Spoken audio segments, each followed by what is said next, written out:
السلام عليكم ورحمة الله وبركاته. الحمد لله الذي خلق الإنسان وعلمه التبيان، ونشهد أن لا إله إلا الله وحده لا شريك له، لا ضد له ولا ند له ولا مثل له، ونشهد أن سيدنا وسندنا وحبيبنا وطبيبنا وطبيب قلوبنا ومولانا محمدا عبده ورسوله، صلى الله تعالى عليه وعلى آله وأصحابه وبارك وسلم تسليما كثيرا كثيرا. أما بعد، فقد قال الله تعالى في كلامه المجيد والفرقان الحميد: أعوذ بالله من الشيطان الرجيم. بسم الله الرحمن الرحيم.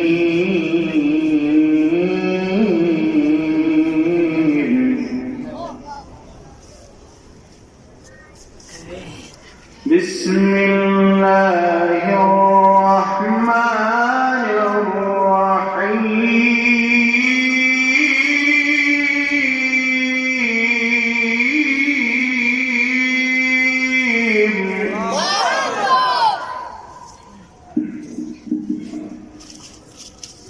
وإذ قال لقمان لابنه وهو يعظه يا بني لا تشرك بالله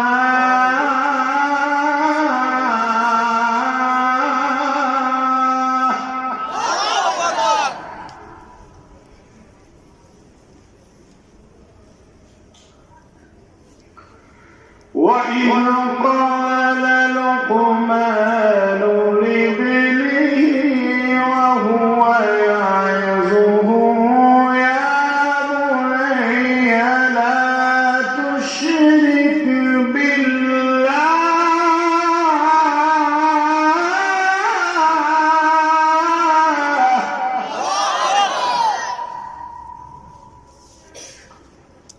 إن الشرك لظلم عظيم.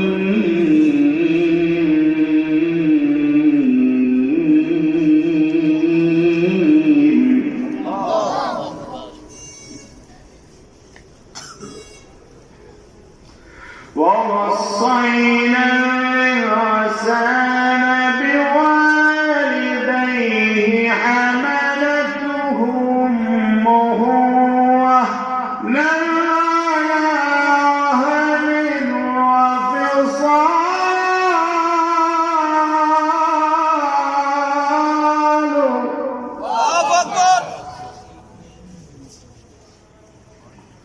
وفصاله في عامين أن اشكر لي ولوالديك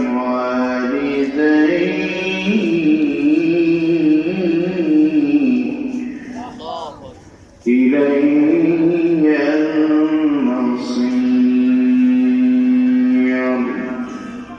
قال سيدنا رسول الله صلى الله عليه وسلم: من ولد له ولد فليحسن اسمه وأدبا وإذا بلغ فليزوجه وإذا بلغ فلم يزوجه فأصاب إثما فإنما إثمه على أبيه أو كما قال النبي عليه الصلاة والسلام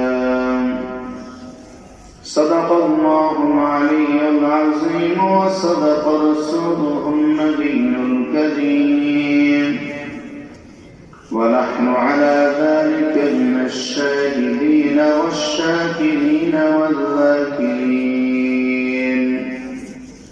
والحمد لله رب العالمين. সবাই মহব্বতের সাথে দুরূদ শরীফ পড়ুন। اللهم صل على محمد وعلى آل محمد كما صليت على إبراهيم وعلى آل إبراهيم إنك حميد مجيد. اللهم بارك على محمد وعلى آل محمد كما باركت على إبراهيم وعلى آل إبراهيم إنك حميد مجيد. محمد الشدق بلغ العلا بكماله كشف الدجى بجماله حسنت جميع خصاله صلوا عليه. यही आरज़ू है वही है तमन्ना खुदा जिंदगी में दिखा दो मदीना बलगल उला बिकमालिही कशफत दुजा बिजमालिही हसनत जमीउ खसालिही सल्लु अलैहि व आलिहि. জোরে আওয়াজ করে জিকির করুন আর সামনে আগে আসুন লা ইলাহা ইল্লাল্লাহ. পিছনে ভাই একটু আগে আসুন লা ইলাহা ইল্লাল্লাহ. আওয়াজ করে জোরে লা ইলাহা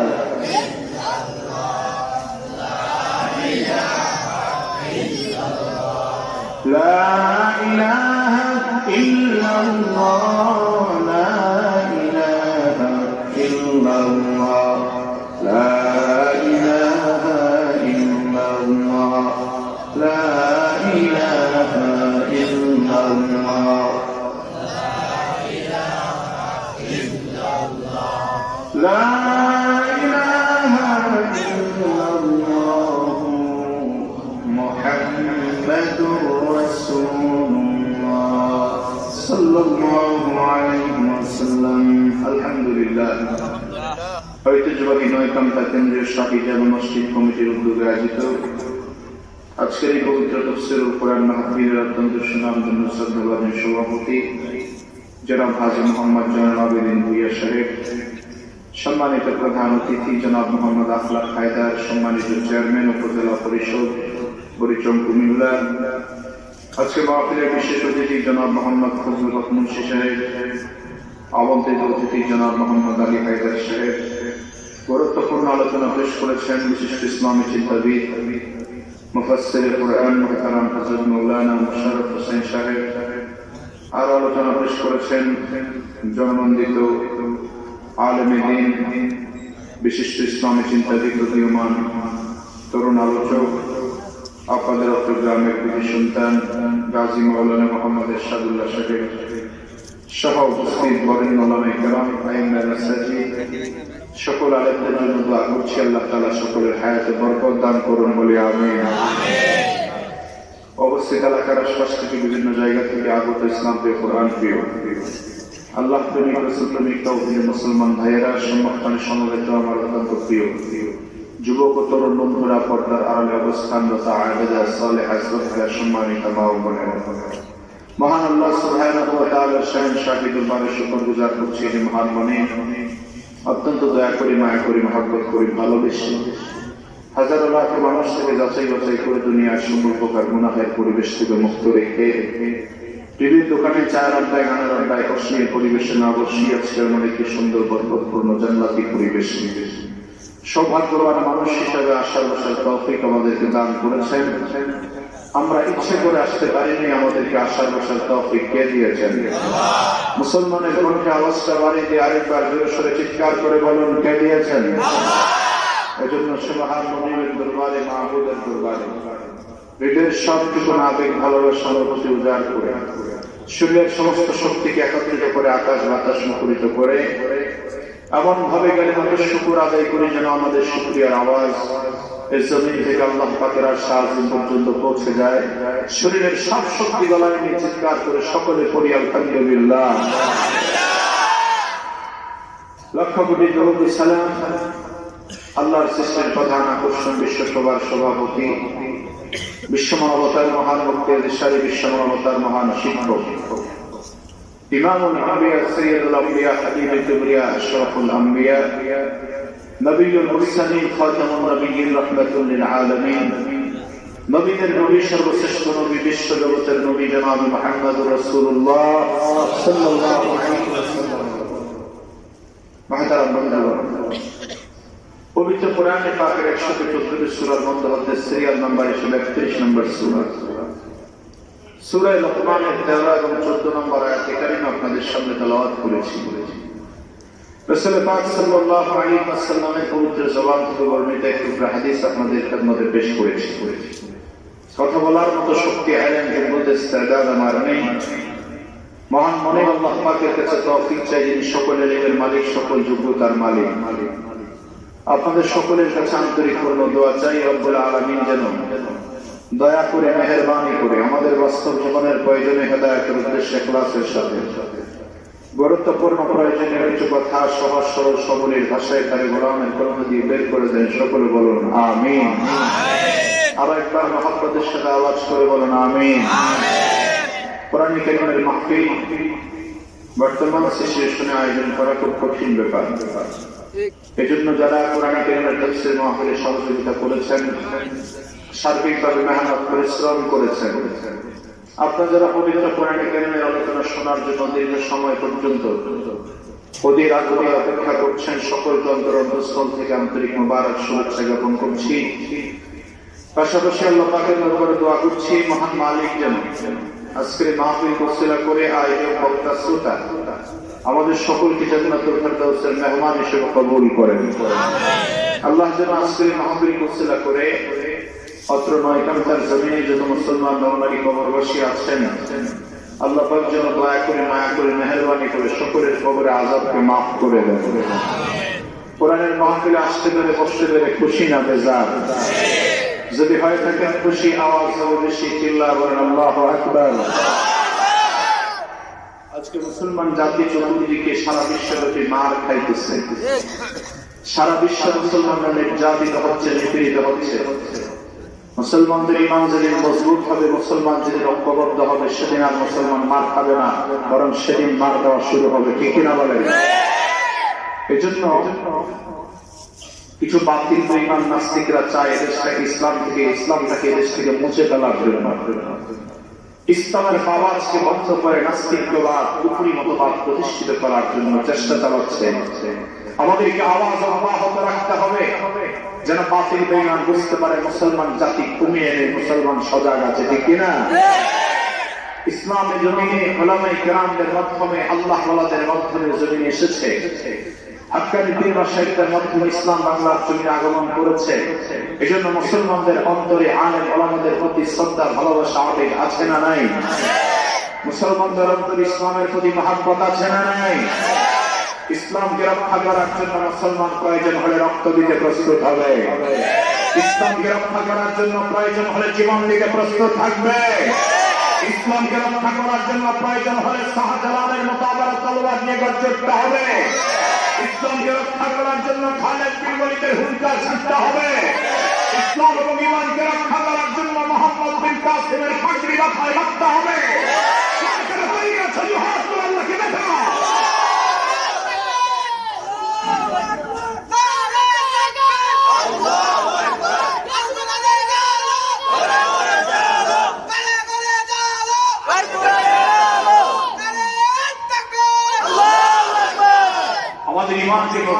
করতে হবে, ইমানের চেতনাকে জাগ্রত করতে হবে, ঠিক কিনা বলেন? শাহজালালের নির্ভীক সৈনিকেরা খতম করো গোবিন্দেরই চালা চামুন্ডা গুলা। অলিদের এই ভূমিতে বিপ্লবেরই মশাল জ্বালা, অলিদের এই ভূমিতে বিপ্লবেরই মশাল জ্বালা। ছোটে আয় শাহজালালের নির্ভীক সৈনিকেরা খতম করো গোবিন্দেরই চালা চামুন্ডা গুলা।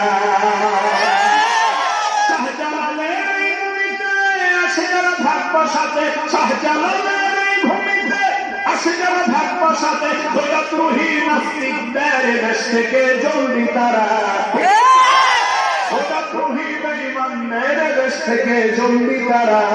ছুটে আয় শাহজালালের নির্ভীক সৈনিকেরা খতম করো গোবিন্দেরই চালা চামুন্ডা গুলা। আল্লাহ আমাদের সবার ইমানকে মজবুত করুন। অনেক ভাই রাস্তাঘাটে ঘোরাফেরা করছে, আলহামদুলিল্লাহ এসে গেছেন, আলহামদুলিল্লাহ বলেন। মানুষ কোরআন প্রিয়, ইসলাম প্রিয়, ঠিক কিনা বলেন? যত ভাই আমরা বাকি আছে আল্লাহ সবাইকে আসার তৌফিক দান করুন। আমরা এখানে কোন গল্প কাহিনী ইচ্ছা গুজব শুনতে আসি নাই, আল্লাহ পবিত্র কোরআন থেকে কিছু কথা শোনার জন্য এসেছি। আমরা নিরপেক্ষ মন নিয়ে যতক্ষণ কথা বলবো অত্যন্ত মনোযোগের সাথে নিরপেক্ষ মনে কথাগুলি শোনার চেষ্টা করব। মহান মালিক যেন আমাদের সকলকে কোরআন এবং সুন্নাহ থেকে হেদায়েত দান করেন, বলি আমিন। আল্লাহ রাব্বুল আলামিন কোরআনে কারীমে 114 সূরা দিয়েছেন। কতটি সূরা? 114 সূরার মধ্যে সূরা লোকমান অত্যন্ত আকর্ষণীয় একটি সূরা। এটার আকর্ষণ হওয়ার একটি কারণ হচ্ছে আল্লাহ তাআলা নবীদের নামে কোরআনে পাকে সূরা দিয়েছেন, বিভিন্ন ব্যক্তির নামে আল্লাহ তাআলা সূরা দিয়েছেন, কিন্তু সাহাবায়ে কেরামদের নামে সূরা না দিয়ে আল্লাহ তাআলা একজন ওলি নামে সূরা দিয়েছেন। সুবহানাল্লাহ। এই ওলি সাধারণ কোনো ওলি নয়, আল্লাহর প্রিয় বুজুর্গ বান্দা ছিলেন হযরত লোকমান। এমন বুজুর্গ ছিলেন যে তিনি গাছের কথা বুঝতে পারতেন, গাছ তাকে সালাম দিয়ে বলতো আমার দ্বারা উপকার হয়, আপনি মানুষকে দিয়ে আমার মাধ্যমে খেদমত করান। সুবহানাল্লাহ। মানে হাকিম এমন একজন সুবিজ্ঞ বিখ্যাত একজন হাকিম ছিলেন, মানুষের বড় উপকারী ছিলেন, কল্যাণকারী ছিলেন। সাহাবায়ে কেরামদের নামে আল্লাহ পাক সূরা দেন নাই বলে কি সাহাবীদের সম্মান কমে যাবে নাকি? দুনিয়ার 1 লক্ষ লোকমান হাকিম এক জায়গায় করলো, একজন সাহাবীর সমান মর্যাদা হবে না। সাহাবায়ে কেরামদের সম্মানই আলাদা। নবীদের পরে সবচেয়ে মর্যাদাবান হচ্ছে সাহাবায়ে কেরাম। সাহাবায়ে কেরাম মানে হচ্ছে জান্নাতের পথের অগ্রগামী যাত্রী, জান্নাতের পথের অগ্রগামী সারি সাহাবায়ে কেরাম। সে সাহাবায়ে কেরামদের মধ্যে অনেক সাহাবী ছিলেন যাদের সম্মান আল্লাহর কাছে এত বেশি ছিল যে আল্লাহ পাক তাদেরকে স্বয়ং নিজে পছন্দ করতেন। সুবহানাল্লাহ। আল্লাহ হাবিব বিশ্বনবীর একজন সাহাবী হযরত উবাই ইবনে কাব রাদিয়াল্লাহু তাআলা আনহু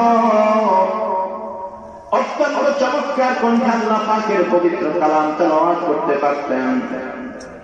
একদিন বিশ্বনবী ডাক দিয়ে বলেন, ও ভাই তুমি আমাকে আল্লাহর কালাম থেকে একটু তেলাওয়াত করে শোনাও। হযরত উবাই ইবনে কাব রাদিয়াল্লাহু তাআলা আনহু বললেন, ইয়া রাসূলুল্লাহ, ইয়া হাবিবাল্লাহ,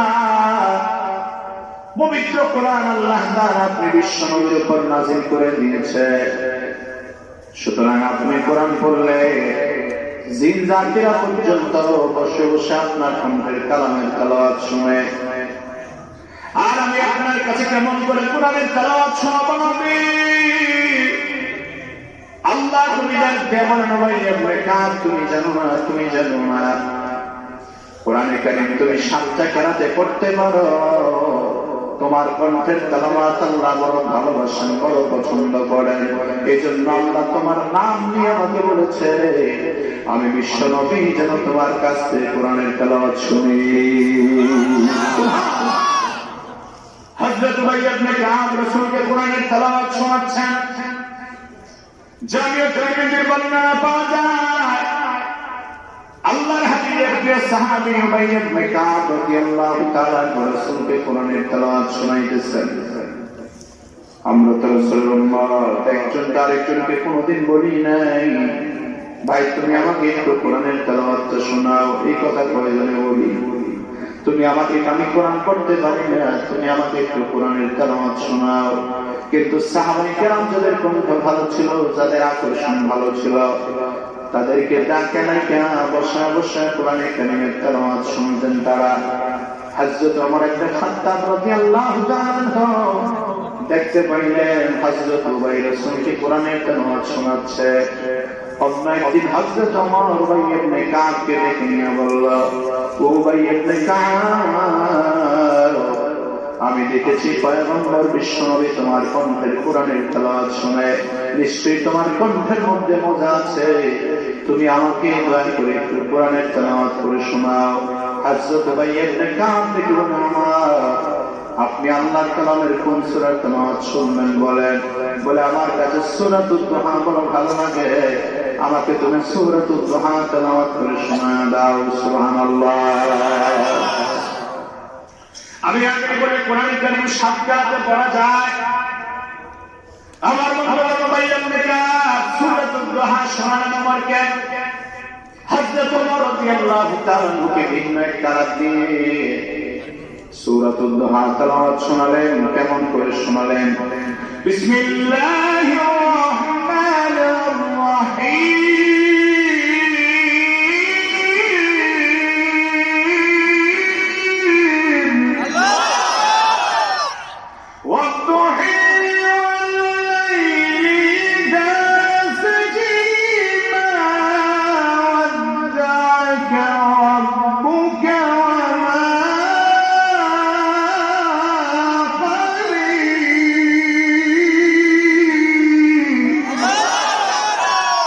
যেভাবে আমি বললাম, যেভাবে উবাই ইবনে কাব বললেন, এভাবে জবরদার আল্লাহ কোরআনে পড়ে নাই, জেরদার আল্লাহ পড়ে নাই। আল্লাহ পাক করেছেন জবরদার ওয়াদুহা ওয়াল লাইলি ইযা সাজা।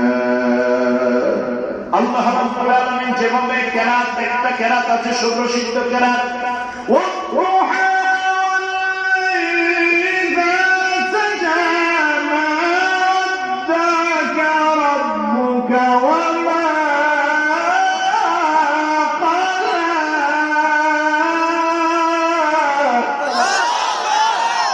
আল্লাহ রাব্বুল আলামিনের প্রিয় নবী রাহমাতুল লিল আলামিন মিশা নবীর সাহাবী উবাই ইবনে কাব যখন জবরের নামাজের দ্বারা সূরাতুদ দুহা তেলাওয়াত করে শোনালেন, সঙ্গে সঙ্গে হযরত ওমরের মেজাজটা গরম হয়ে গেল।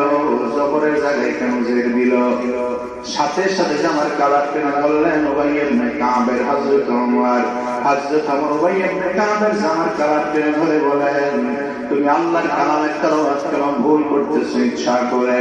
হযরত উবাই ইবনে কাব বলেন, কোরআনে কারীম বিভিন্ন পদ্ধতিতে আল্লাহ রাসূলকে জিবরাইল আমিন পরে শোনাইছে, ওয়াদুহা পড়লো হবে, ওয়াদুহীন পড়লো হবে। কিন্তু হযরত ওমর ডাক দিয়ে বলে, না না, আমি জানি সূরাতুদ দুহা আল্লাহ তাআলা জবর দ্বারা পাঠাইছেন, আপনি বলতেছেন এর দ্বারা সমাধানের জন্য বিশ্বনবীর দরবারে যাওয়া লাগবে।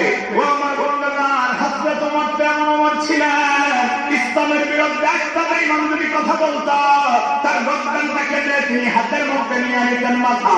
হযরত ওমর তেমন একজন ওমর ছিলেন, আল্লাহ কবির সিদ্ধান্ত যে বেঈমান মানবে না, ওই বেঈমানের গর্দানকে সঙ্গে সঙ্গে টুকরা করে দিতেন। আজকের বর্তমান যুগে ওমরের মতো ইমানওয়ালা কিছু যুবক দরকার। আমার নবীর বিরুদ্ধে যখন কোন বেঈমান কথা বলবে, তাদের জিহ্বা কেটে ফেলতে হবে। আমার বন্ধুগণ, বর্তমান যুগে হযরত ওমরের মতো চেতনাওয়ালা ইমান দরকার আছে না নাই? বলতে হবে, আছে না নাই? আমার রাসূলের ইজ্জত রক্ষা করার জন্য রক্তের প্রয়োজন হলে রক্ত দিব, জীবনের প্রয়োজন হলে জীবন দিব, তারপরও নবীর দুশমনদের সাথে আপোষ চলতে পারে না, ঠিক না?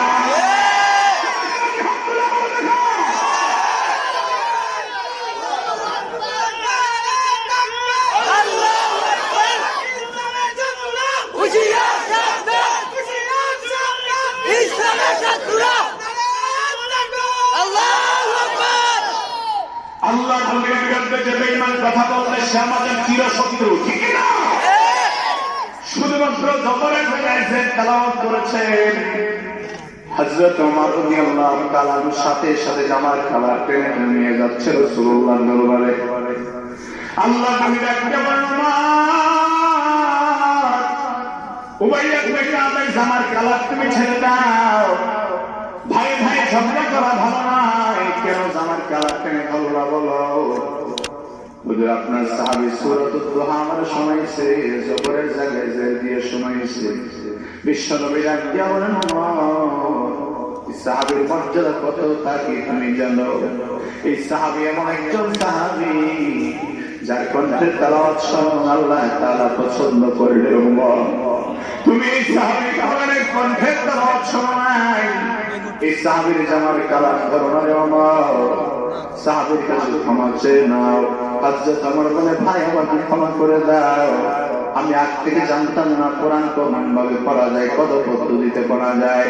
আল্লাহ নবী বলে দিলেন, ওমর জিবরাইল আমাকে ওয়াদুহা পড়া শোনাইছে, ওয়াদুহি পড়া শোনাইছে, যেভাবে পড়লে হবে সেভাবেই হয়ে যাবে। সুবহানাল্লাহ।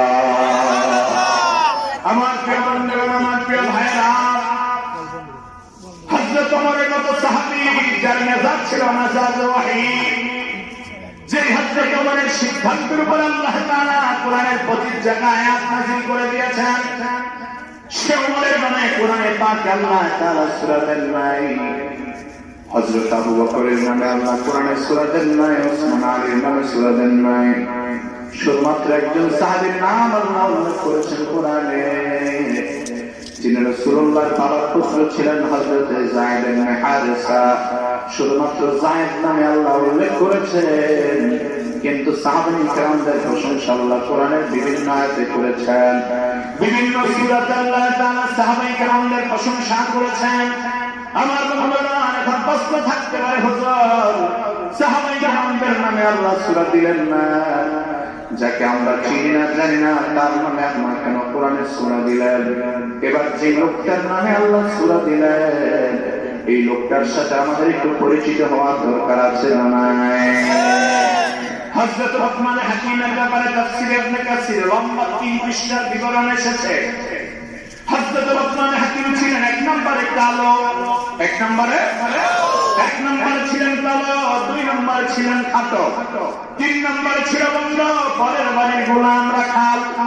1 নম্বরে ছিলেন কালো, 2 নম্বরে ছিলেন খাটো, 3 নম্বরে ছিলেন তিনি পরের বাড়ির রাখাল।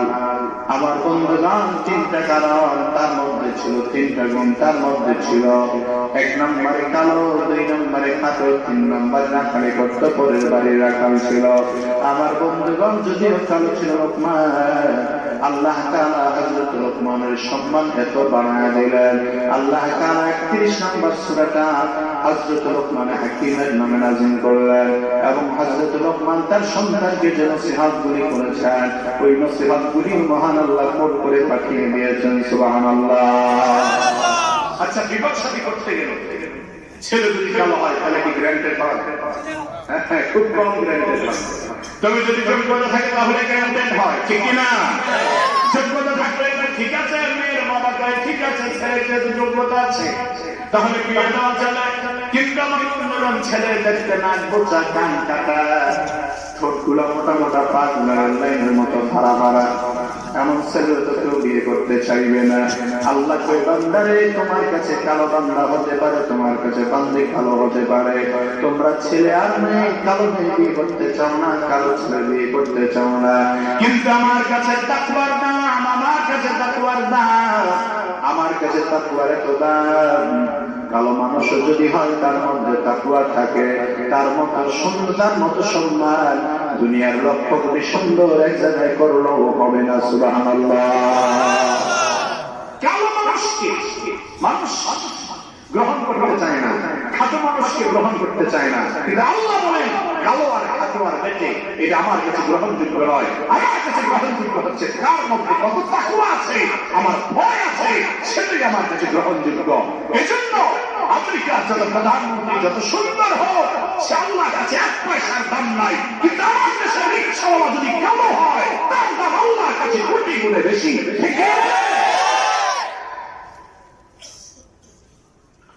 হযরত লোকমান হাকিম ছিলেন এক নম্বরে কালো। হযরত সাঈদ ইবনে মুসাইয়্যিব রাদিয়াল্লাহু তাআলা আনহু থেকে হাদিস পাওয়া যায়, হযরত সাঈদ ইবনে মুসাইয়্যিব বলেন, আমার কাছে একদিন এক ব্যক্তি আসলো, কালো মানুষ, একেবারে কালো। আচ্ছা, পৃথিবীতে কালো মানুষরা কালো মানুষকে বিয়ে করে না? আমি পবিত্র হজের সফরে গিয়ে দেখলাম, মেয়েগুলো কালো, ওরা যেমন লম্বা তেমন কালো, আর শক্তিও খুব বেশি। তবে একটা জায়গাতে জিজ্ঞেস করলাম, তোরা বিয়ে করছ কেন? তোরা বিয়ে করছ কিভাবে? আমাদের বাংলাদেশে আমরা শুধু সুন্দর বিচাই, সাদা চামড়া বিচাই, কিন্তু প্রবাদে আছে নদীর পানি ঘোলা ভালো, যাতে মেয়ে কালো ভালো। মেয়ে যদি আল্লাহ হয়, ইফতার হয়, কালো মেয়ে বিয়ে করলেও শান্তি পাওয়া যাবে। আর মেয়ে যদি অসভ্য হয়, বেহায়া হয়, অনৌসরীয় হয়, তাহলে সুন্দর হলো জীবনে শান্তি পাবেন না। ঠিক আছে? রাগ করতেছেন নাকি? আবার আমার ভাই, আমি জিজ্ঞেস করলাম, তোরা তোমাদের স্ত্রীকে তোমরা কেমনে বিয়ে করো? ওরা আরবিতে কথা বলে সুন্নানি।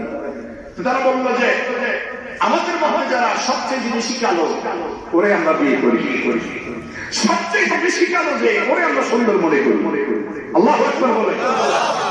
আপনারা যদি বাংলাদেশের মানুষ সাথে একটা কালো সুদানি মেয়ে বিয়ে করবে।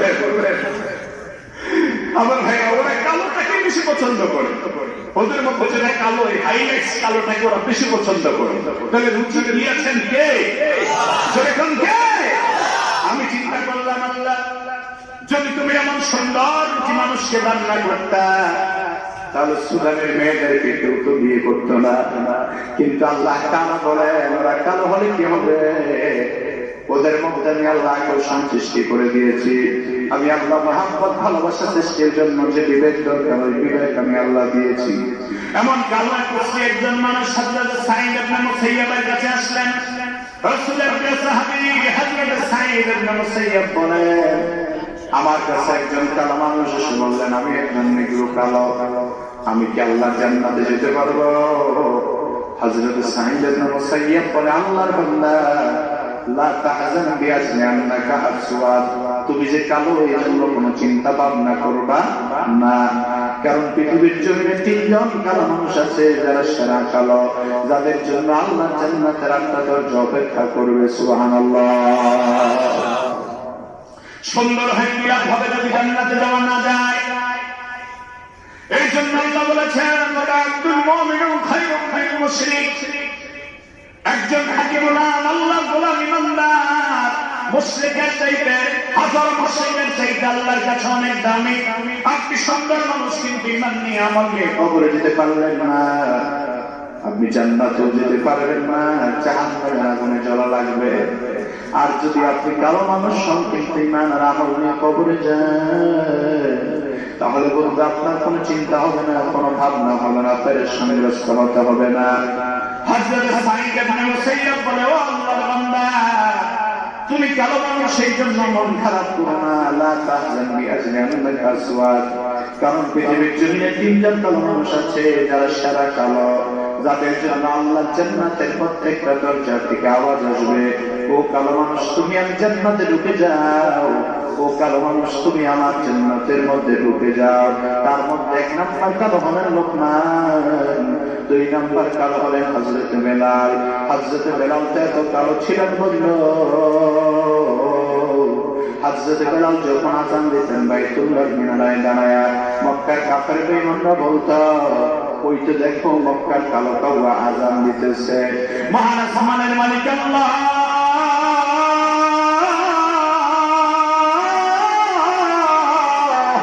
ওই মক্কার কাফের বেঈমানদের কথার জবাব দেওয়ার জন্য সূরাতুল হুজুরাতের 13 নম্বর আয়াত আল্লাহ পাঠায় দিয়ে বললেন, ও মক্কার কাফেররা, তোরা সুন্দর হতে পারোস, কিন্তু তোদের দাম আমি আল্লাহর কাছে 1 পয়সারও নাই।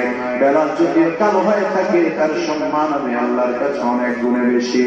হযরত বেলালের সম্মান এত বেশি, মর্যাদা এত বেশি, বন্ধ তাফসীরে হাফিজ সাহেব বর্ণনায় পাওয়া যায়, হযরত বেলাল যখন আযান দিত, তখন তো মাইক ছিল না, মেশিন গান ছিল না, স্পিকার ছিল না, কিন্তু হযরত বেলালের আযান মুখে আযান দিত, ডান দিকে 33 বার পর্যন্ত শোনা যাইত, বাম দিকে 33 বার শোনা যাইত, সামনে দিকে 33 বার শোনা যাইত, পিছনের দিকে 33 বার শোনা যাইত, আর উপরে বেলালের আযান আল্লাহ পাকের আরশ আজিম পর্যন্ত পৌঁছে যেত।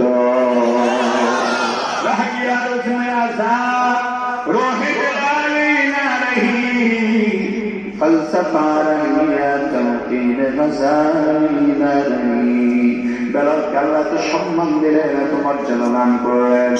আল্লাহর হাবিব মেরাজ থেকে আসার পর বেলালকে ডেকে বললেন, বেলাল আমি রাসূল মেরাজে জান্নাতুল ফেরদাউসের সামনে তোমার হাঁটার আওয়াজ শুনতে পেয়েছিলাম। বেলাল, ও বেলাল, তুমি এমন কি আমল করো যার কারণে তোমার পায়ের চরণের শব্দ আমি রাসূল শুনতে পাইলাম?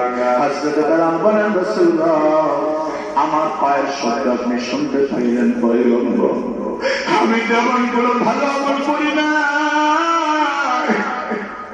আমি এমন একজন সাহাবী, আমি একজন কালো সাহাবী, ও রাসূল আমি বেশি ভালো আমল করি না, তবে একটা আমল আমি ছাড়ি না, যখনই ওযু করি তখনই 2 রাকাত নামাজ আদায় করি, যখনই মসজিদে প্রবেশ করি তখনই তাহিয়াতুল মসজিদ 2 রাকাত নামাজ আদায় করে আল্লাহ তুমি ডাক দিয়ে বলেন, বেলাল রে আমল তুমি চালিয়ে যাও, আমল তুমি চালিয়ে যাও, তোমার এই আমলের কারণে আমি বিশ্বনবী মেরাজের রজনীতে জান্নাতুল ফেরদাউসের সামনে তোমার পায়ের আওয়াজ শুনতে পেয়েছি।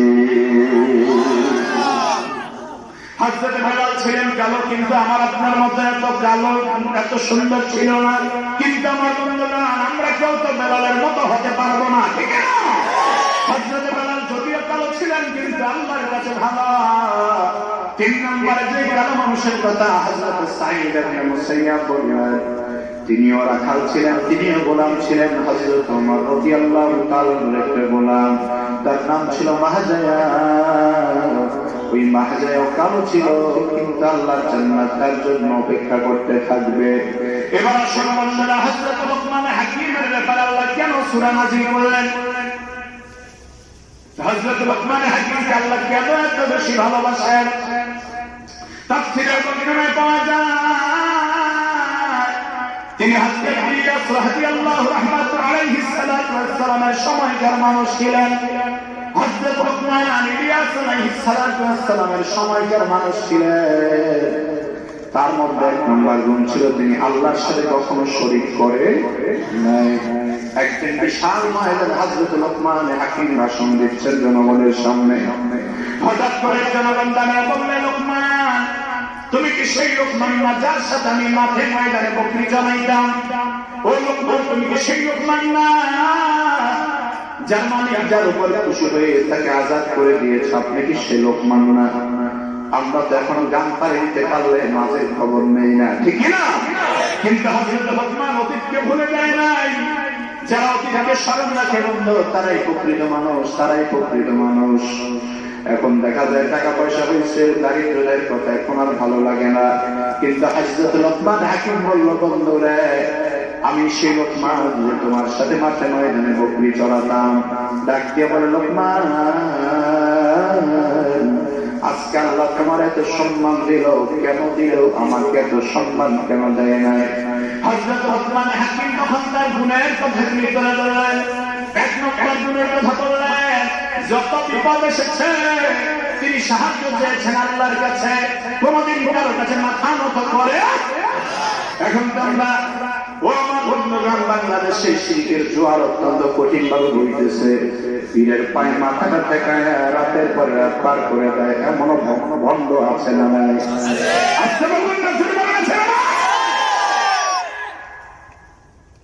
হযরত লুকমান হাকিম বলেন, 1 নম্বরে আমি কখনো আল্লাহর সাথে শিরক করি না। আল্লাহকে আমি সবচাইতে মহান জেনেছি, আল্লাহর সাথে কখনো শরীক স্থাপন করি নাই। আল্লাহকে একবার স্বীকার করে নিলাম, আমি আল্লাহর সাথে কখনো শরীক করি নাই। 2 নম্বরে হযরত লুকমান বলেন, আমি আমার জবান দিয়ে কখনো মিথ্যা কথা বলি নাই, জবানের খেয়ানত করি নাই। 3 নম্বরে হযরত লুকমান বলেন, আমি আমার চক্ষু দ্বারা গুনাহের দিকে তাকাই নাই, চোখের খেয়ানত করি নাই। 4 নম্বর লোকমান বলেন আমি আমানতদারির খেয়ানত করি নাই। 5 নম্বর লোকমান বলেন আমি লজ্জাস্থানের হেফাজত করেছি, লজ্জাস্থানের খেয়ানত করি নাই। 6 নম্বর লোকমান বলেন আমি মানুষকে ওয়াদা দিলে ওয়াদা রক্ষা করেছি, ওয়াদা বরখলাফ করি নাই। 7 নম্বর লোকমান বলেন আমি মেহমানদারি বড় ভালোবাসতাম, মানুষকে বেশি বেশি মেহমানদারি করাইতাম। এই সব গুণগুলো বললে তোমার মধ্যে আনতে পারো, তোমাকে আল্লাহ আমার মতো সম্মান দিবে, মর্যাদা দান করবে। হযরত লোকমান হাকিম এমন জবাব দিলেন যে জবাব পাই আল্লাহর বান্দা খুশি হয়ে গেল। এবার আমার আল্লাহ ডাক দিয়ে বলে দুনিয়ার মানুষেরা রে, লোকমান হাকিম এমন একজন মানুষ ছিল যে কোনদিন আমি আল্লাহর সাথে শিরিক স্থাপন করে নাই। শুধু শিরিক স্থাপন করে নাই, এখানে ক্ষান্ত হয় নাই, তার পরিবারকে বাঁচাবার জন্য, জাহান্নামের আগুন থেকে বাঁচাবার জন্য হযরত লোকমান তার সন্তানকে আমি আল্লাহর সাথে পরিচিত করায় দিল। হযরত লোকমান হাকিম তার সন্তানকে আমি আল্লাহর সাথে পরিচিত করায় দিল। আজকে অনেক মা বাবার আমাদের কাছে অভিযোগ করে বলে হুজুর দোয়া করবেন আমার ছেলে আমার কথা শুনে না, মেয়ে আমার কথা শুনে না। আমি বলবো মা বাবা আপনার ছেলে মেয়ে আপনার কথা শুনে না, এখানে একটা কারণ রয়ে গেছে। জন্মের পরে মা বাবার উপরে সন্তানের জন্য কিছু হক আছে। অনেক মা বাবাই দেখা যায় সন্তানের হকগুলি সঠিকভাবে আদায় করতে চায় না। যে সকল মা বাবা সঠিকভাবে সন্তানের হক আদায় করে না, ওই সকল সন্তানরা বড় হলে পরে যত শিক্ষিত হোক না কেন মা বাবার সাথে আচরণ ভালো করতে জানে না, মা বাবার সাথে আচরণ ভালো শিখতে পারে না, ঠিক না? ছেলে আপনার এমবিবিএস হয়েছে, ডাক্তার হয়েছে, প্রফেসর হয়েছে, ছেলে আপনার ডক্টরেট ডিগ্রি এমফিল করেছে, পিএইচডি করেছে, কিন্তু আপনার সন্তানকে আপনি কোরআনের শিক্ষা জীবনে দেন নাই। আপনার সন্তান বড় হলে আপনাকে বৃদ্ধাশ্রমে পাঠায় ছাড়বে। আপনার সন্তান আপনার জন্য বড় চাল হয়ে দাঁড়াবে। সন্তানের জন্য আমাদের সন্তান হলে পরে অনেকগুলি হক আছে বন্ধু। আমার ভাইয়েরা সন্তানের ব্যাপারে লোকমান হাকিম সব হকের কথা কোরআনে বললেন। হযরত লোকমান হাকিম সন্তানের হক আদায় করেছেন। কেমন করে করেছেন? আল্লাহর হাবিব আমাদেরকে বলেছেন সন্তান হওয়ার পরে কি হক আছে শুনো। 1 নম্বরে সন্তান পেট থেকে ভূমিষ্ঠ হওয়ার পর তার ডান কানে আযান, বাম কানে ইকামত। ছেলে হলে আযান দিতে হবে, মেয়ে হলে আযান ইকামত দিতে হবে। বলে হুজুর আযান ইকামত কেমন দিবেন? তিরমিজি শরীফের এক বর্ণনা আল্লাহর হাবিব ইরশাদ করেছেন সন্তান যখন দুনিয়াতে আসে শয়তান এসে একটা খোঁচা দেয়, শয়তান খোঁচা মারে। তো বনে আদম তুই আমার দুশমন, তুই এসে সরসান তোর সাথে হাজির আছি। এখন শয়তানের সামনে যখন আযান দেওয়া হয়, ডান কানে আযান বাম কানে ইকামত দেওয়া হয়, শয়তান দূরে সরে যায়। বাচ্চারা মনোযোগ দিয়ে আযানের আওয়াজটা শুনতে থাকে, ঠিক না? ওই বাচ্চার মনের মধ্যে আল্লাহ তাআলা ইলহাম করে দেয়, ও আল্লাহর বান্দা, ও আমার বান্দা, আল্লাহু আকবার, আল্লাহু আকবার, আমি আল্লাহ সবচেয়ে বড়, আমি আল্লাহ সবচেয়ে বড়। তোমার জীবনে কখনো আমি আল্লাহকে ছোট মনে করতে পারবা না। তোমার জীবনীতে যতদিন তুমি বেঁচে থাকবা আমি আল্লাহকে সবচাইতে বড় মনে করে চলবা। তুমি হিন্দুর ঘরে জন্ম নাও নাই, তুমি খ্রিস্টানের ঘরে জন্ম নাও নাই, তুমি মুসলমানের ঘরে জন্ম নিয়েছ। এই জন্য বাচ্চার আওয়াজটা বন্ধ হয়ে যায়, প্যাঁ করে ওয়া করে কান্নাকাটির আওয়াজটা বন্ধ হয়ে যায়। আল্লাহর হাবিব বলেন সন্তান জন্মের পরে প্রথম হক হলো ডান কানে আযান, বাম কানে ইকামত দেওয়া। তারপরে সন্তানের প্রথম খাবার যেটা দিবেন, আমার বন্ধুগণ প্রথম খাবারটা তাহাজ্জুদ যেটাকে বলা হয়, কোন বুজুর্গ ব্যক্তির মাধ্যমে মিষ্টি জাতীয় মধু অথবা অন্য কিছু তার মুখে তুলে দেওয়া, আল্লাহর ওলির কাছে নিয়ে যাওয়া দোয়া করার জন্য। বিশ্বনবী হযরত আব্দুল্লাহ ইবনে আব্বাসকে করে নিয়ে বলছেন আল্লাহুম্মা ফাক্কিহু ফিদ্দীন ওয়া আল্লিমহু তাওয়ীল। আল্লাহর নবীর দোয়ার বরকতে হযরত আব্দুল্লাহ ইবনে আব্বাস জামানার সবচেয়ে শ্রেষ্ঠ মুফাসসিরে পরিণত হয়ে গিয়েছে। এজন্য আল্লাহ ওয়ালাদের কাছে নিয়ে যাওয়া, ওলি আল্লাহদের মাধ্যমে তার জন্য দোয়ার ব্যবস্থা করা। আমার বন্ধুগণ ৫ম নম্বর, ৭ম নম্বর দিন যখন আসবে তার মাথার চুলগুলি কাটবেন, নখগুলি কাটবেন, নাভিটা কেটে সুন্দর করে একটা জায়গা গোসল দিয়া ওই পরিমাণ স্বর্ণ অথবা রূপা না পারলে কিছু টাকা পয়সা সৎকার করে দেওয়া, এগুলি সবগুলো সুন্নাহ, এগুলি সব হলো সুন্নাহ। তারপরে সন্তানের জন্য আকিকা করবেন, ছেলে হলে দুইটা বকরি জবাই করে আকিকা করবেন। আকিকার গোশত আপনিও খেতে পারবেন, আপনার পরিবারের সবাই খেতে পারবে, আপনার স্ত্রী আপনার সন্তানরা খেতে পারবে, আত্মীয় স্বজনকে দাওয়াত দিয়ে খাওয়াবেন। আমার বান্ধব, তারপরে সন্তানের জন্য সুন্দর একটা নাম নির্বাচন করা। রাসূল হাদিসে বলেছেন, মান ওয়ালিদা লাহু ওয়ালাদুন ফালইহসিন ইসমাহু ওয়া আদাবা। সন্তান যখন জন্মগ্রহণ করবে, সন্তানের জন্য সপ্তম দিনে সুন্দর একটা নাম নির্বাচন করে দাও। সন্তানের জন্য সুন্দর নাম নির্বাচন করো। হাদিসে ভাগে পাওয়া যায় সুন্দর নাম হলো আব্দুল্লাহ, সুন্দর নাম হলো আব্দুর রহমান, তাই না? এগুলি পুরাণ। এখন লেটেস্ট নাম লাগবে, নতুন নাম লাগবে, নিউ ভার্সন লাগবে। নিউ ভার্সন এখন নাম রাখে জমজাতি বেগম, কটকটি খাতুন। কথা কয় না? এখন নাম রাখে বললো কিরণ মালা। কথা বলেন ঠিক না? মুসলমানের আমার ভাইয়ারা, যদি আপনি 100 হিন্দুর কাতারে দাঁড় করায় দেন, 100 হিন্দুদের মধ্যে একটা নাম আব্দুল লতিফ পাবেন। কিন্তু মুসলমান যদি দাঁড় করায় দেন 101 কাতারে, দেখবেন অনেক মুসলমানের নামের সাথে হিন্দুর নামের মিল পাওয়া যায়। লিটন, হিরণ, কিরণ, আশা, পাশা, দিশা, সল্টু, পল্টু, পিন্টু, পিঙ্কু আছে না নাই? নামের তো স্টাইল, নামের তো পদ্ধতি, নামের তো সিস্টেম। নাম দেখলে বোঝার উপায় নাই মুসলমান না বেঈমান। ঠিক না? আমাদের নাম হবে ইসলামিক নাম, আমাদের নাম হবে কোরআনের পদ্ধতির নাম। কারণ কি আমাদের ময়দান আল্লাহ সবাইকে নাম নিয়ে ডাকবে, নাম নিয়ে ডাকবে। যাদের নাম একরকম হবে সবাই এক কাতারে দাঁড়াবে। এখন আপনার নাম যদি হিন্দুর নামের সাথে মিলে যায়, আপনি কিন্তু হিন্দুর কাতারে দাঁড়ায় যাইতে হবে। কথা বলেন ঠিক কিনা? আল্লাহ তাআলা বলেছেন কোরআনে পাকে, কিয়ামতের দিনে তোমাদেরকে নাম নিয়ে ডাকা হবে। সেই জন্য আমার বন্ধুগণ, নাম রাখবেন সুন্দর সুন্দর নাম, ইসলামিক নাম রাখবেন। আমার ভাইয়েরা, সন্তান কথা বলতে শিখার সময়, আমার বন্ধুরা, সন্তান যখন কথা বলতে শিখবে, টাকা পাইবে হাই হাই কিনা শিখায়া সন্তানকে শিখাবেন আল্লাহ পাকের নাম। জোরে বলেন আল্লাহ। কথা বলেন আল্লাহ। আর যারা আওয়াজ করে বলেন আল্লাহ। সুন্দর করে শিখাবেন। কারণ সেই বুখারীর বর্ণনায় পাওয়া যায়, বিশ্বনবী বলেছেন যে সন্তানের জীবনের প্রথম কথা হবে আল্লাহ, শেষ কথাও বের হয়ে যাবে আল্লাহ, মধ্যবর্তী জীবনের আর হিসাব হবে না। আল্লাহ বিনা হিসাবে তারে জান্নাত দিয়ে দিবে। সুবহানাল্লাহ। জীবনের প্রথম কথা হবে আল্লাহ, শেষ কথা হবে আল্লাহ। এখন আমরা আদর করে bye bye, tata, hi, hello এগুলি শিখাই। কথা বলেন ঠিক কিনা? সন্তানকে ভক্তি করা যায়। মুসলমানের সন্তান, মুসলমানের সন্তান সন্তানকে ইংলিশ মিডিয়াম স্কুলে ভর্তি করায়, যেখানে কোরআনের শিক্ষা নাই, হাদিসের শিক্ষা নাই। অথচ ইংলিশ মিডিয়াম স্কুল আছে অনেকগুলি। আমার জানা মতে কিছু স্কুল মিডিয়াম আছে, ইংলিশ মিডিয়াম স্কুল আছে, যেখানে কোরআন শিক্ষাটা বাধ্যতামূলক করে দিয়েছে, নামাজ পড়া বাধ্যতামূলক করে দিয়েছে। কিন্তু বেশিরভাগ ক্ষেত্রে দেখা যাচ্ছে সকালবেলা মুক্ত বন্ধ হয়ে গেছে। এখন কিন্ডারগার্টেন স্কুল চালু করার কারণে বেশিরভাগ কিন্ডারগার্টেন গুলিতে কোরআনের শিক্ষা শেখানো হয় না, হাদিসের শিক্ষা শেখানো হয় না, ধর্মীয় জ্ঞান শিক্ষা দেওয়া হয় না। ঠিক কিনা বলেন? এখন আপনার ছেলেকে high high, hello, bye bye এগুলি না শিখে আপনি শিখবেন আল্লাহ পাকের নাম।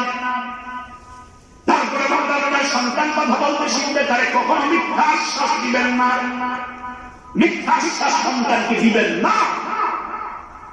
সন্তান চাইছে বাবা আইসক্রিম খাবো, আপনি বলতে পারেন না যে বাবা আইনি দিব, আপনি বলবেন ঠিক আছে বাজারে গেলে আনবো। সন্তানকে বলতে পারবেন না যে তোমাকে এটা দিবে, এটা করো, কিন্তু বলা ছেলে করলো আপনি এটা দিলেন না। তাহলে সন্তান মিথ্যা শিখা, অধ্যকার শিখাটা ছোটবেলা থেকে শিখতে লাগলো। কথা বলেন ঠিক না? এবার শোনেন একটা মজার গল্প। আমাদের পার্শ্ববর্তী মাদ্রাসার হুজুর আমাকে বলছেন, হুজুর আমরা এই মাসে কালেকশনের জন্য দিলাম, যাওয়ার পরে দরজায় নক করছে, সাহেব বাসায় আছেন? সাহেবের ছেলেকে পাঠিয়ে দিয়েছে, ছোট বাচ্চাকে, যাও দেখো কি এসেছে। সাহেব তো ঘুমা, তো সাহেবকে বললো, ছেলেকে বললো তুমি বলে দাও যে আব্বু বাসায় নাই। আসলে আছে না নাই? ছেলে দেখলো, হুজুরকে সালাম দিল। হুজুরে জিজ্ঞেস করলো, বাবা তোমার আব্বু কোথায়? ছেলে বলছে, হুজুর আব্বু বলছে আব্বু বাসায় নাই। বাবার বাড়ি নিজের বাড়ি তখন ঠিক না শিক্ষা আপনি দিবেন না সন্তানের সামনে সিগারেট পান করবেন না পারবেন সন্তানের সামনে সিগারেট পান করবেন না সিগারেট থেকেই ওয়াজটা তো আমাদের দরকার কথা বলেন ঠিক না আচ্ছা আমাদের কাছে গরু গোস্ত খাওয়ার পরে হাত দিই কুকুরে খায় তারপরে আমাদের মুরগির গোস্তের টুকরা থাকলে এটা আমাদের কাছে বিড়ালে খায় হাত দিয়ে থাকলে বিড়ালে খায় আপনারা দেখেছেন কোনদিন বিড়ির সুতা যেটা থাকে ওটা কোনদিন কুকুরে খাইতে দেখছেন আর কেমন কিছু মানুষের এমন আছে টয়লেটে বৈশা বৈশা সিগারেট খায় টয়লেটে সিগারেট দুই তিনটা না খাইলে নাকি পেটের পায়খানা হজম হয় না কত বড় নালা বলে বিরিয়ানি দিলেও ওখানে বসে খাইতে পারে কথাটা ঠিকই না রাগ করতেছেন ধূমপাই ভাইয়েরা রাগ করতেছেন ধূমপান অভ্যাসটা ছেড়ে দিবেন ধূমপান নিষ্কাম ধূমপান আত্মহত্যার মহাকারণ ধূমপান করবেন তো আপনি নিজের সাতটাকে নিজেই নষ্ট করলেন আত্মহত্যা করলেন এই আত্মহত্যা কবিরা গুনায় শামিল হয়ে গেল এজন্য ধূমপানটা ছেড়ে দিবেন পারবেন ইনশাআল্লাহ আল্লাহ তাওফিক দেখ বলেন আমিন আমার ভাইয়েরা তো বলতেছিলাম ছেলে মেয়েদেরকে আমরা এইভাবে ভাইরালাইজ করি ছেলে মেয়েদেরকে আমাদের নিজেদের মধ্যে আনার চেষ্টা করি আপনি যত দূরে থাকেন সন্তানকে আপনার নেটওয়ার্কের মধ্যে রাখেন আজকে দেখেন না বাংলাদেশে কয়েকদিন আগে এই যে আনুষ্কা নামে যে মেয়েটা মারা গেল আপনারা মনে বলেন এই মেয়েটা মৃত্যুর জন্য শুধু মেয়েটাই দায়ী আর কারো দোষ নাই কথা বলেন না কেন ঘুম আসতেছে নাকি আপনাদের আমার ভাইয়ের আলোচনা চলবে আলোচনা চলবে তাহলে চাপ দিয়ে বসে থাকতে হবে হাজত থাকলেও বসে থাকতে হবে পারবেন তো ইনশাআল্লাহ আনুষ্কা নামে যে মেয়েটি মারা গেল আমি মনে করি এটার জন্য সর্বপ্রথম তার মা বাবা 1 নম্বরে দায়ী আমাদের দেশে কিছু স্বামী নামের আসামি আছে ওরা এদেরকে লালিয়ে দেয় লালিয়ে দেয় স্ত্রী শাড়ি কাপড় করতে চায় না আমার ভাইরা বোরখা করে রাস্তায় বের হতে চায় কিন্তু স্ত্রীকে জোর করে শাড়ি নামে শাড়ি পরায় তো আমার বউ আমি দেখলে হবে এলাকার লোকজনের তো কিছু হক আছে আপনার মেয়েটাকে আপনি অন্তরাত্ম করে রাস্তায় ছেড়ে দিলেন আপনি কেমন আপনার মেয়েকে আপনি অর্ধনগ্ন পোশাক করে রাস্তায় ছেড়ে দিলেন সবখানি করে রাস্তায় ছেড়ে দিলেন আপনি তাকে রাস্তার মাথাতে ছেলেরা ধরলে ছেলেদেরকে দায়ী করলে হবে না এজন্য ইফতিজির আইন করতে পাস করতে হলে ইফতিজিরের বিরুদ্ধে আমরা সবসময় সোচ্চার ভূমিকা পালন করি তবে ইফতিজির বিরোধী আইন হলে সবার জন্য হওয়া উচিত মেয়েরা যারা ইফতিজির করে তাদেরকেও ধরে ধরে জেলখানায় দেওয়া শাস্তি দেওয়া দরকার ইফতিজার শুধু ছেলেরা নয় মেয়েরা ইফতিজার হয় কেন অশালীন ফেসবুকে অশালীন ছবি তুলে ফেসবুকে আপলোড করে বলে হাই আমাকে কেমন লাগছে আছে না নাই আবার বলে ও প্রিয়া তুমি কোথায় শয়তান তোমাকে খুঁজতেছে আমার যুবক ভাই আপনাদের হাতে পায়ে ধরে বলি আপনারা যত নোংরা মেয়ে হোক আর ভালো মেয়ে হোক বলে কারোর কাছে ডিস্টার্ব করবেন না কাউকে আপনারা ইফতিজিং করবেন না কিন্তু ইফতিজিংয়ের জন্য প্রথম নম্বরে মেয়েরাই হবে 1 নম্বরে দায়ী মা বোনেরা আপনাদেরকে বলছি আপনারা পর্দায় থাকুন নিজের সম্মান মর্যাদা বাড়ায় দিবেন কে আল্লাহ আল্লাহ রাব্বুল আলামিনের জন্য সম্মান মর্যাদা বাড়াবেন সন্তানকে আপনার নিজের কন্ট্রোলের মধ্যে রাখবেন আমার বন্ধুগণ এখন আসতেছে সামনের দিকে 14 ফেব্রুয়ারি ভ্যালেন্টাইন্স ডে যুবক যুবতীরা পাগল করা হয়ে ভ্যালেন্টাইন্স ডে পালন করবে আমরা একজনও পালন করবো না রাজি আছেন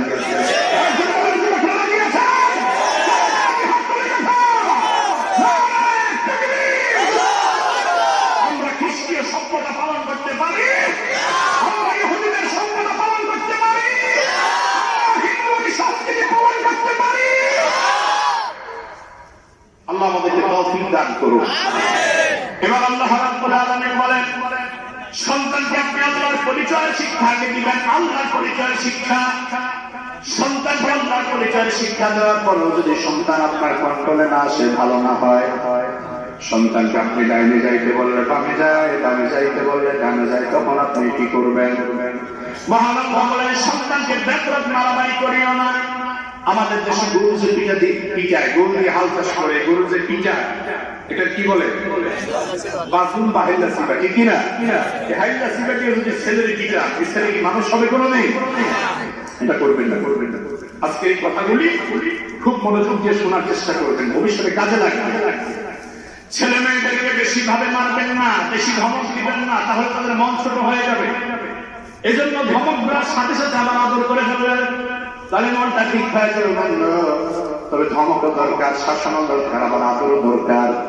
আল্লাহ বলেছেন ইন্না মা'আল উসরি ইউসরা, সহজ করবা, কঠিনতম করবা। কারণ শাসন না থাকলেও সন্তান নষ্ট হয়ে যাবে, আবার শাসন বেশি থাকলেও সন্তান নষ্ট হয়ে যাবে।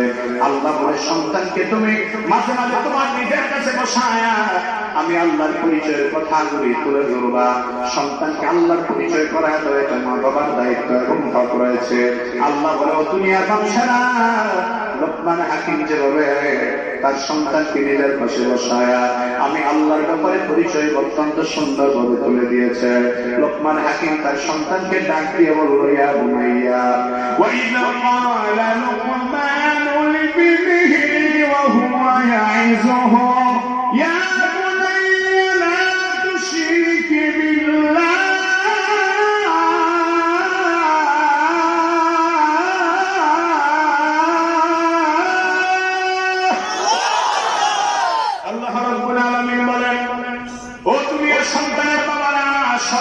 সেই সময় কথা হযরত রহমান যখন তার সন্তানকে নসিহত করে বললেন ইয়া বুনাইয়া ইয়া বুনাইয়া ইয়া বুনাইয়া, ও আমার আদরের সন্তান, ও আমার প্রিয় সন্তান, ও আমার আদরের সন্তান, আল্লাহর পরিচয় শিক্ষা নাও, লা তুশরিক বিল্লাহ, সাবধান কখনো আল্লাহর সাথে শিরক স্থাপন করিও না।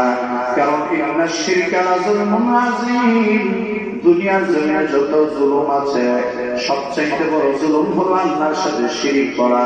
আমার ভাইরা জবান খুলে আওয়াজ দিবেন, জনতানি করে দিবেন, আমাদের হায়াতের মালিক কে? আমাদের রিজিকের মালিক কে? আমাদের মওতের মালিক কে? সন্তান নেওয়ার মালিক কে? না শাহজালাল, না খাজা বাবা, দয়াল বাবা, কাবলা কাবা, গাঞ্জা বাবা, কাওয়া বাবা, বিড়ি বাবা আছে না নাই? বিড়ি বাবা আছে না নাই? তাওয়া বাবা, পাগলা বাবা, কত বাবা আমাদের দেশে আছে। ওদের নাম এখন জিকিরও শুরু হয়েছে। যাই হোক, আপনারা সবাই ওই সব জিকির শুনে থাকেন। আবার বন্ধুগণ, সন্তান চাইতে হলে আল্লাহর কাছে চাওয়া লাগবে। কোন পীরের কাছে গিয়ে বলা যাবে না পীর সাহেব আমাকে সন্তান দেন, তাহলে ঈমান থাকবে না। পীরের পায়ে সিজদা করা হারাম, মাজারে গিয়ে সিজদা করা, মাজারে সিজদা করা যাবে না, পীরের পায়ে সিজদা করা যাবে না। আমার বন্ধুরা, মা বাবাকে যদি সিজদা করা যায়, সিজদা মা বাবাকে সবার আগে সিজদার ওয়াদার আল্লাহ দিতেন। স্ত্রীদেরকে আল্লাহ স্বামীদেরকে সিজদার ওয়াদার দিতেন। যেহেতু সিজদার বিধান একমাত্র আল্লাহ পাক উপযুক্ত, সিজদা শুধুমাত্র আল্লাহ পাক রব্বুল আলামিনের জন্য করা হয়। এজন্য সিজদা দুনিয়ার আর কারোর জন্য করা যায় হতে পারে না।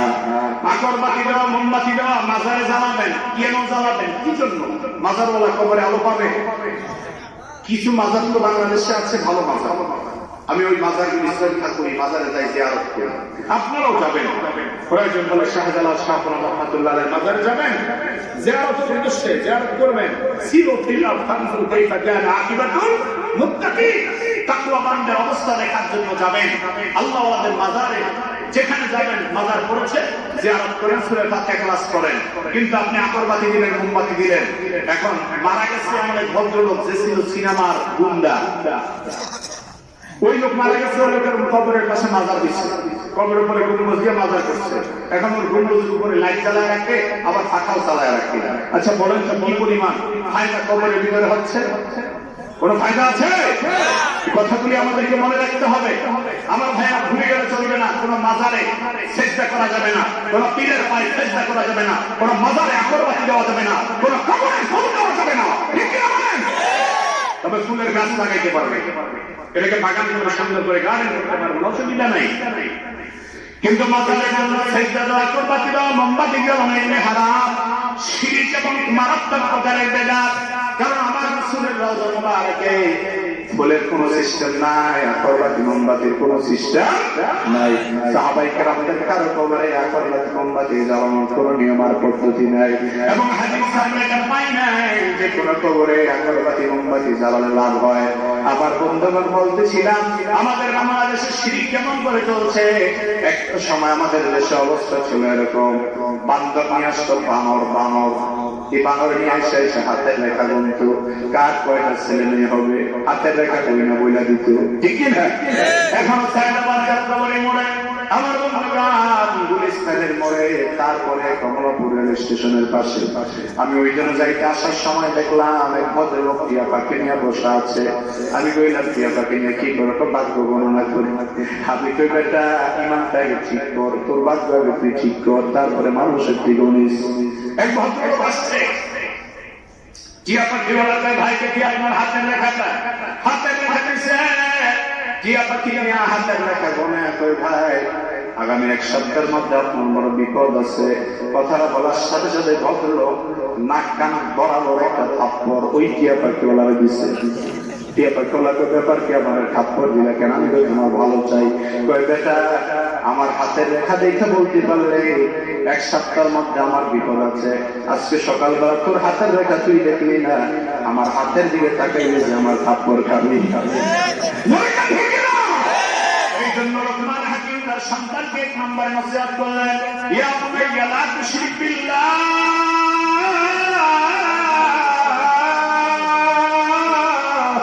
ও আমার প্রিয় সন্তান, আল্লাহর সাথে শিরিক করিও না, আল্লাহর সাথে শিরিক করিও না। ইন্নাশ শিরকা লাযুলমুন আযীম, কারণ শিরিক হলো সবচেয়ে বড় জুলুম, সবচেয়ে বড় গুনাহ। ও আমার যুবক বন্ধুগণ, দিলটা নরম করে দিবেন, মনটা আমার দিকে একত্রিত করে নিবেন।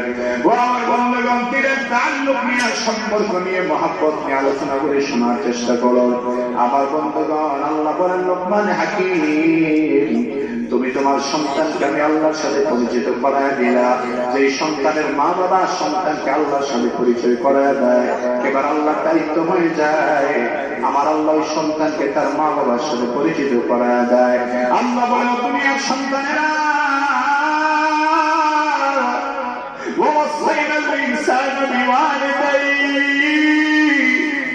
আমি আল্লাহ তোমাদেরকে ওসিয়ত করলাম, মা বাবার সাথে বেয়াদবি করবা না, মা বাবার সাথে খারাপ ব্যবহার করবা না, মা বাবার সাথে ওসিয়তমূলক আচরণ করো, মা বাবার সাথে রহম দিল বলা আচরণ করো। আমার বন্ধুগণ, মা বাবার সাথে খারাপ ব্যবহার করো না, মা বাবার সাথে খারাপ ব্যবহার করো না। আমার ভাইরা, নামাজ পড়া যেমন ফরজ, রোজা রাখা যেমন ফরজ, মা বাবার খেদমত করা তেমন ফরজ, ঠিক না? মা বাবার খেদমত আল্লাহ ফরজ করে দিয়েছেন। আল্লাহ তাআলা পবিত্র কোরআনে বিভিন্ন আয়াতে যেখানে আল্লাহ নিজের কথা বলেছেন, সেখানেই মা বাবার খেদমতের কথা বলেছেন। মা বাবার খেদমতের আগে আল্লাহ নিজের ইবাদতের কথা বান্দাদেরকে বললেন, তারপরে মা বাবার খেদমতের কথা আল্লাহ বলেছেন। আল্লাহর ইবাদতের পর মা বাবার খেদমতের কথা আল্লাহ কেন বললেন? আমার বন্ধুগণ, আমার আল্লাহ দুনিয়ায় মানুষের জন্য যা দিয়েছেন আল্লাহর কোন স্বার্থ নাই, নিঃস্বার্থ ভাবে দিয়েছেন। দুনিয়ার মানুষ আল্লাহর ইবাদত করলেও আল্লাহর কোন লাভ নাই, দুনিয়ার মানুষ আল্লাহর ইবাদত না করলেও আল্লাহর কোন লস নাই। আল্লাহ দুনিয়ার মানুষকে যা দিলেন আল্লাহ ইবাদতের জন্য নিঃস্বার্থ ভাবে দান করে দিয়েছে। তেমনি ভাবে আমাদের মা বাবা আমার আপনার জন্য যা করেছে ছোটবেলা থেকে পর্যন্ত, আমার বন্ধুগণ, আমাদের মা বাবার কোনো স্বার্থ ছিল না, মা বাবার কোনো স্বার্থ নাই। এই জন্য মা বাবা শীতের দিনে আমার বন্ধু একটা কম্বল নাই, আলাপের কালেক নাই, কাতা গাই দিয়ে ঘুমায়, ছেলে ঢাকা শহরে থাকে কম্বলের নিচে ঘুমায়। আমার বন্ধু একজনে গিয়ে করে মারে, তোমার সন্তান তো ঢাকা শহরে কম্বলের নিচে ঘুমায়, তোমার সন্তান তো আরামের বিছানায় ঘুমায়, চাঁদের ভিতরে ঘুমায়। মা চোখের পানি ছেড়ে দিয়ে বলে, আমি দোয়া করি আমার ছেলেকে আল্লাহ আরো বেশি সুখে রাখো। তারপর বদুয়া দেয় না, বদুয়া দেয় না। এই আমার যুবক বন্ধুরা, হাতে ধরি পায়ে ধরি বলি, শোনো যুবক, জীবনে কোনদিন মাকে কষ্ট দিও না, বাবাকে কষ্ট দিও না রে যুবক। কারণ দুনিয়ার জমিনে যত মানুষ পাওয়া যায়, মায়ের মতো মা পাওয়া যাবে না, বাবার মতো বাবা পাওয়া যাবে না। আমার বন্ধুগণ, আমাদের মা বাবা কতটা নিঃস্বার্থ একটু চিন্তা করে তাকাইলে বুঝতে পারি আমরা। আমার ভাইয়েরা, সন্তান যখন জমিনে আসার সময় হয়ে যায়, মায়ের পেটের মধ্যে সন্তানরা ফুটবলের মতো ঘুরতে থাকে। আমার ভাইয়েরা, সন্তানের পায়ে নিয়ে আমার কলিজায় লাথি মারে।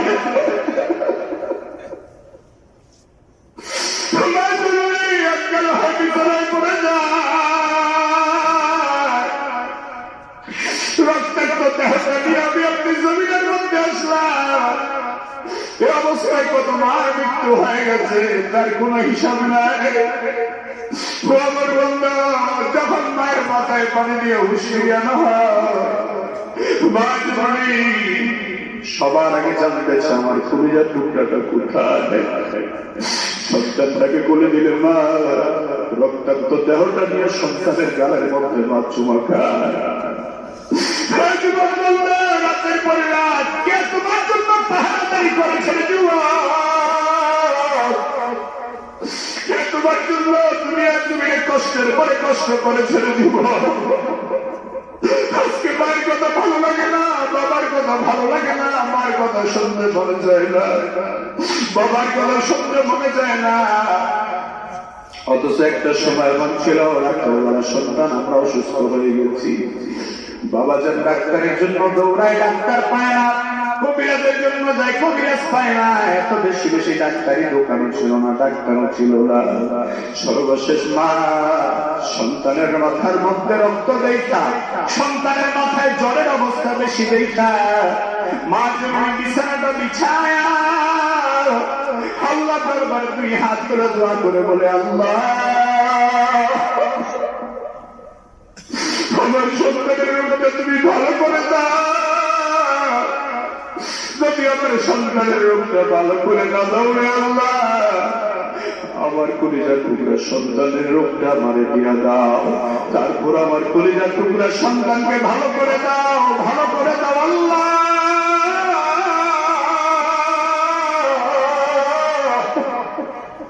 আমার বন্ধুগণ, আমার আপনার মা বাবা এত বড় নিয়ামত, এত বড় নিয়ামত, এত বড় নিয়ামত।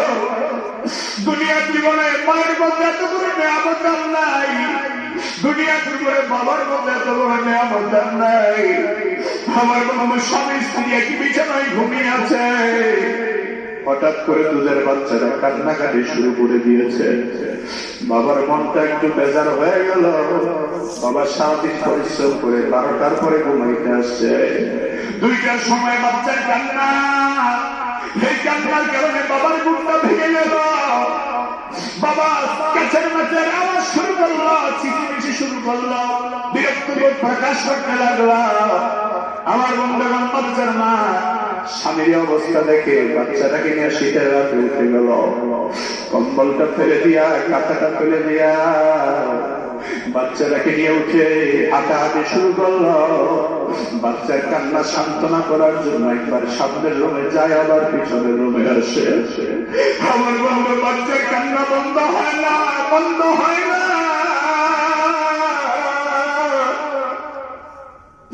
বাচ্চার কান্না বন্ধ হয় না, কিন্তু মা বারবার চেষ্টা করে যাচ্ছে বাচ্চার কান্না বন্ধ করতে।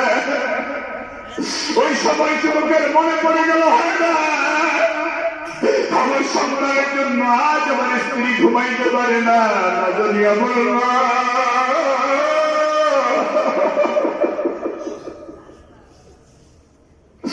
আমার জন্য কত রাত ঘুমাইতে পারি না। কোথায় গেলে আমার মাকে পাবো, কোথায় গেলে আমার প্রেমের মাকে পাবো? মা জমিনে চলে গেছে, আজকে 10 বছর হয়ে গেছে কবরে ঘুমায় মা। রাতের অন্ধকারে গভীর রাত, সন্তান মায়ের কবরের পরে দাঁড়ায় কান্নাকাটি করে, মা মা কোয়া ডাকাডাকি করে। ফজরের আযান হওয়ার পরে সন্তান স্বামী যখন বাসায় আসে, স্ত্রী বলে, প্রাণের স্বামী কোথায় গিয়েছিলেন আপনি বলেন? বলে, বিবির সন্তান যখন কান্নাকাটি শুরু করলো, আমি বাবা আমার সহ্য হলো না, বিরক্তি লাগা শুরু করলাম। কিন্তু তুমি তো মা, তোমার কাছে একটু বিরক্তি লাগে নাই, খারাপ লাগে নাই? তুমি আমার বাচ্চাটার কান্না থামাবার জন্য একবার সামনের রুমে যাও, আমার পিছনের রুমে আসো। এত কষ্ট তুমি করলা, তোমার কাছে একটু খারাপ লাগে নাই? বিবি ডাক দিয়া কয়, প্রাণের স্বামী আমার কাছে কেন খারাপ লাগবে? কারণ আমি তো মা। স্বামী ডাক দিয়া বলে, বিবি না, এমনই তো আমার মা, তোমার নিয়া কত রাত ঘুমাইতে পারে নাই, কত রাত আমার মা তোমার নিয়া রাতের পর রাত কাটায় দিছে।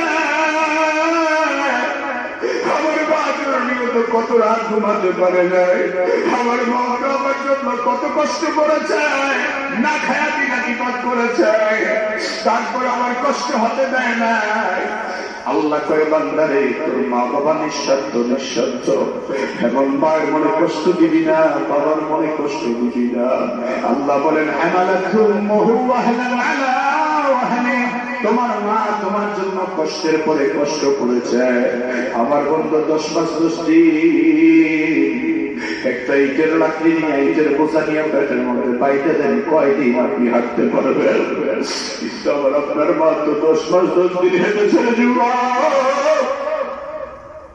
এই মাকে কষ্ট দিও না, মাকে ভালোবাসো, মাকে মহব্বত করো, আদর করো। আমার বন্ধুগণ, আল্লাহ বলেন, তোমার আমার তোমার জন্য কষ্টের পরে কষ্ট করেছে। 2 বছর পর্যন্ত দুধ পান করিয়েছে। আল্লাহ বলেন, ও গোলাম, আমি আল্লাহ করে পাঠাইলাম, এজন্য দুনিয়ার সূর্য আলো বাতাস দেখতে পাইলা। আমি আল্লাহ না পাঠালে কোনদিন দেখতে পাইতে না রে সন্তান। এজন্য আমি আল্লাহর গোলামি আগে করবা, তারপরে বলি বলে মা বাবার গোলামি করবা, মা বাবার খেদমত করবা। মা বাবার কষ্ট দিও না, কষ্ট দিও না। কোন আচরণে যাতে মা বাবা শব্দ বলতে না পারে, সব সময় মা বাবার জন্য রহমতের ডানা খুলে দাও, রহমতের ডানা খুলে দাও। আমার আল্লাহ বলেন, মনে রেখো আমার কাছেই তুই আসতে হবে। আমার যুবক বন্ধুরা, মা বাবার দোয়ার কারণে আল্লাহ বড় ওলি বানায়, মা বাবার দোয়ার কারণে বড় আলেম বানায়। এবং গত কয়েকদিন আগে খাগড়াছড়ি পাহাড়ি অঞ্চলে আমার গাড়িটা অ্যাক্সিডেন্ট করলো, ব্রেক ফেল করেছিল। ওই পাহাড়ি অঞ্চলে গাড়ি যখন ব্রেক ফেল করলো, আমার বন্ধুগণ সত্য কথা বলছি, মিথ্যা কথা একটু বলতেছি না। গাড়িটা ব্রেক ফেল করলো, ব্রেক ফেল করার পরে আমার ভাইয়ের গাড়ি অনেক কষ্টে নিয়ন্ত্রণে আনা হলো। যদি নিয়ন্ত্রণে গাড়ি না থাকতো, হয়তো আজকে আমি ইয়াসিন ফারুকী আপনাদের সামনে হাজির হতে পারতাম না। আমার বন্ধুগণ, আমার গাড়ি ব্রেক ফেল করার পরে আমার মায়ের টেলিফোন বাজতে শুরু করলো। আমার বাবা, তোমার কোনো ক্ষতি হইল নাকি? আমি বললাম, মা তুমি কেমনে বুঝলা? আমি বললাম, বলো, এখন বলা যাবে না, পরে বলবো। আমার আম্মা আলহামদুলিল্লাহ বড় আল্লাহ বড় আলেম, এই জন্য বুঝতে পারে হঠাৎ হঠাৎ সমস্যা হয়ে গেলে রাত্রে ফোন দিয়া বুঝতে পারে। আমি বুঝতে পারি সবার আগে আমার মায়ের দিলে খবর হয়ে যায়। আমি তখন ব্যাখ্যা করে বললাম, মা বড় দুর্ঘটনা হয় নাই, তবে আল্লাহ আপনার দোয়ার বরকতে, বাবার দোয়ার বরকতে আল্লাহ বড় দুর্ঘটনার হাত থেকে বাঁচিয়ে দিয়েছে। এই জন্য আমার যুবক ভাইদের হাতে পায়ে ধরি, মা বাবার খেদমত করো, মা বাবার খেদমত করো। আমার জীবনের একটা ছোট্ট অভিজ্ঞতার কথা বলছি বন্ধু। আমি যখন ছোট ছিলাম, আমার মা লাইলাতুল কদরে, লাইলাতুল বারাতে আমাকে নিয়ে দুই হাত তুলে আল্লাহর দরবারে দোয়া করতো, আল্লাহ আমার সন্তানটাকে তোমার দ্বীনের জন্য কবুল করে নাও। আজকে সেই মা বাবার দোয়ার বরকত আলহামদুলিল্লাহ দেশে বিদেশে ঘুরতেছে। বন্ধু, সম্মান যদি পেতে হয় মা বাবার খেদমত করা লাগবে, মা বাবার কষ্ট দেওয়া যাবে না। আল্লাহ বলেছেন, আল্লাহর হাবিব বলেছেন, মা বাবা খুশি, আমার আল্লাহ খুশি। মা বাবা বেজার, আমার আল্লাহ বেজার। অনেক ভাইরা অভিযোগ করতে পারেন, হুজুর মা বাবা তো আমাদের উপরে হিসাব করে না, এক ভাইকে একরকম দেখে আমাকে আরেক রকম দেখে। ও বন্ধু, আপনার সে মা বাবার বিচার আল্লাহ কিয়ামতের ময়দানে করবে। এই জন্য বাবাদের উপর অভিযোগ থাকবে আমার, এবং মা বাবা কোন সন্তানের সাথে ব্যতিক্রম আচরণ করবেন না। পুত্রবধূ সবাইকে সমান নজরে দেখার চেষ্টা করবেন, পুত্রবধূকে আপন মেয়ের মতো দেখবেন, তাহলে সমাজের ভিতরে পরিবারের ভিতরে অশান্তি আসবে না। আপনার ছেলেকে যেমন ছাড় দিয়েছে, পুত্রবধূকে এবং ছাড় দেওয়ার চেষ্টা করেন। আপনি যদি আপনার পুত্রবধূকে ছাড় দেন, আপনার মেয়েটাও তার শ্বশুর বাড়িতে গিয়ে ছাড় পাবে, ঠিক না? এই জন্য আমি আজকে ওয়াদা নিতে চাই, যুবক, 1 নম্বর ওয়াদা, কারা কারা 5 ওয়াক্ত নামাজ পড়বেন হাত তোলেন, নামাজ পড়বেন। 2 নম্বর ওয়াদা, মা বাবার খেদমত করবেন, করবেন,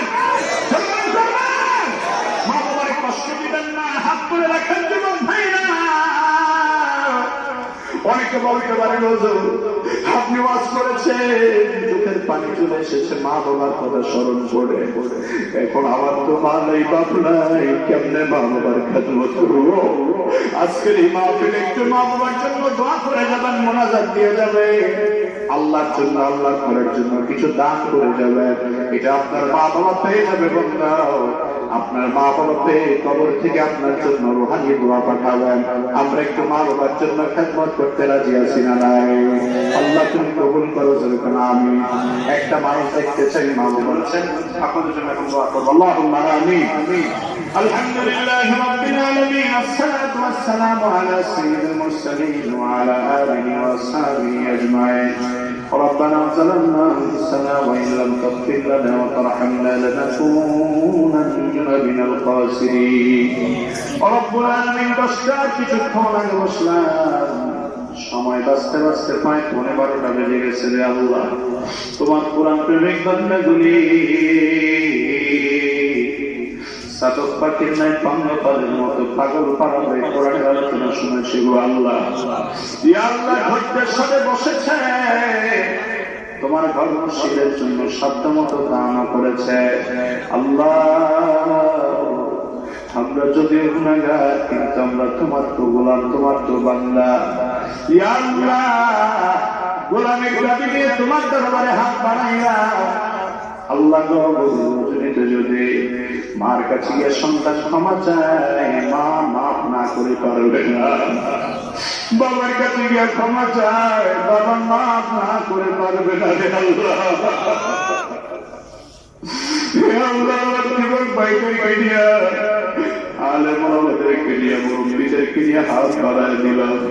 আল্লাহ তোমার কাছে ক্ষমা চাই, মাফ চাই, আমাদের জীবনের সব গুনাহগুলি তুমি মাফ করে দাও। ইয়া আল্লাহ, আমাদের সবাইকে জান্নাতুল ফেরদাউসের মেহমান হিসেবে কবুল করে নাও। ইয়া রাব্বাল আলামিন, এই মাইকামটার জমিনে এত কষ্ট করে যুবক ভাই এত সুন্দর মাহফিলের ইন্তজাম করেছে, আল্লাহ তুমি দয়া করে তাদের ইন্তজাম আয়োজন তুমি কবুল আর মঞ্জুর করে নাও। যত ওলামায়ে কেরাম আলোচনা করলেন, সমস্ত ওলামায়ে কেরামের আলোচনা কবুল করে নাও। যারা দান করলেন আল্লাহ সবার দানগুলি কবুল করে নাও, সবার দান কবুল করে সওয়াবের হাদিয়া লক্ষ কোটি গুণে বাড়ায়া সোনার মদিনায় তৈয়বে নবী পাকের রওজা মুবারকে পৌঁছা দাও। সাহাবায়ে কেরাম, শুহাদায়ে কেরামদের জান্নাতের আলাইহির নসিব করে দাও।